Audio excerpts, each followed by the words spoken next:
It's quite the storm we're having. Seems Fimbulwinter's here to stay. It will pass, though. All things do. In the meantime, how about a story while we warm by the fire? Those filthy spies. That old man sees more now than he did when he had both eyes. Ah, one of my favorites.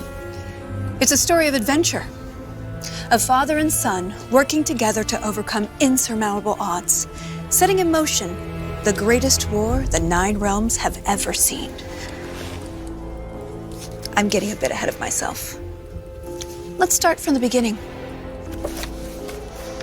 There once was a god from a far-off land who settled in Midgard, disguised as a man. He started a new life, had a wife and a boy. They were happy together. In peace, they found joy. His wife passed away. Kratos mourned with his son, but where one journey ended, a new had begun.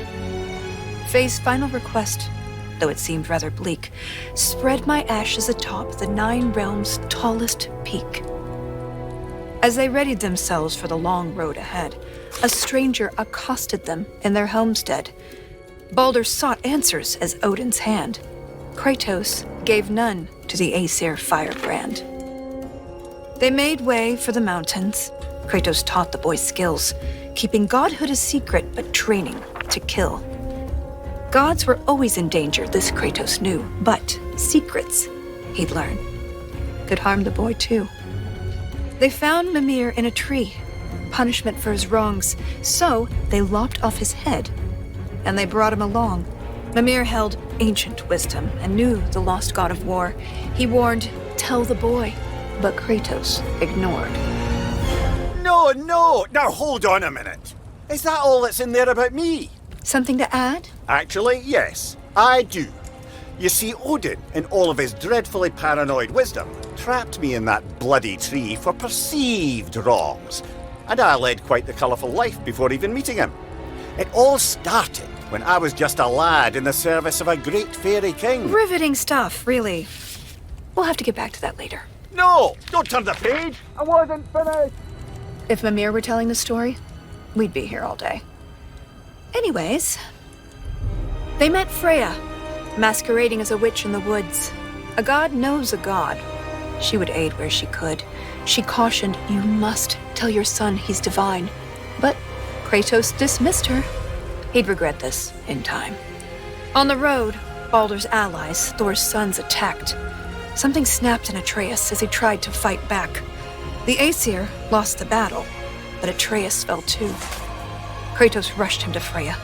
She would know what to do.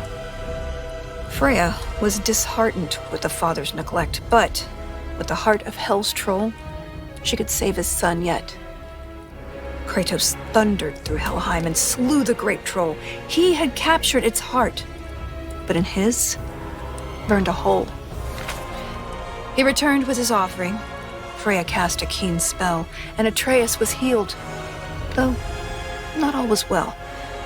Kratos sat with his son, and for once he was true, revealing he was a god, and Atreus was too. Delighted at first, it seemed all would go smoothly. Then arrogance followed and bent Atreus toward cruelty. With tensions flared, Baldur preyed on their discord, casting back into Helheim Kratos and his ward. In Helheim, they learned Freya caused Baldur's plight. His mother's ill-conceived curse robbed his life of all light. They emerged from the realm as they neared journey's end, but Baldur appeared and attacked once again. Atreus and Kratos were ready this time, stronger together with their power combined. Freya intervened on behalf of her son, begging Baldur's forgiveness for all that she'd done.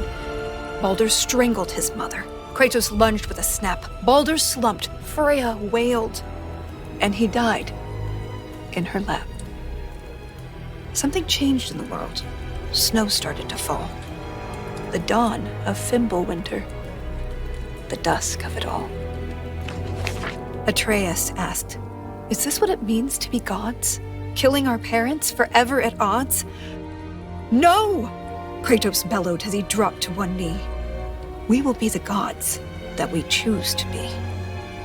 Finally, together, they reached the Great Peak, finding Jotunheim's temple, the giants' retreat. A prophetic mural showed the life they had led. The boy's mother was giant, they learned as they read. Atreus walked to the cliffside. Kratos eyed the walls slowly. Beneath the boy's picture, a name was etched. Loki. They scattered her ashes and watched as they lifted. Over rolling red hills, the wind danced, and it drifted. Standing side by side, feeling hopeful and new, the boy was at peace. And the father was too. With their promise fulfilled, they returned to their home. They trained day after day, lest they'd reap what they'd sown. Atreus grew restless. Wary, Kratos remained. Ragnarok loomed as the great winter waned. Don't tell me you're thinking of stopping here. Things were just getting good. Well, I suppose we could go on a bit longer. An excellent idea. This is the most dramatic part. On second thought, perhaps we'd better cut it short. It seems that we're out of time. If you want to know how this story ends, I'm afraid you'll have to find out for yourself.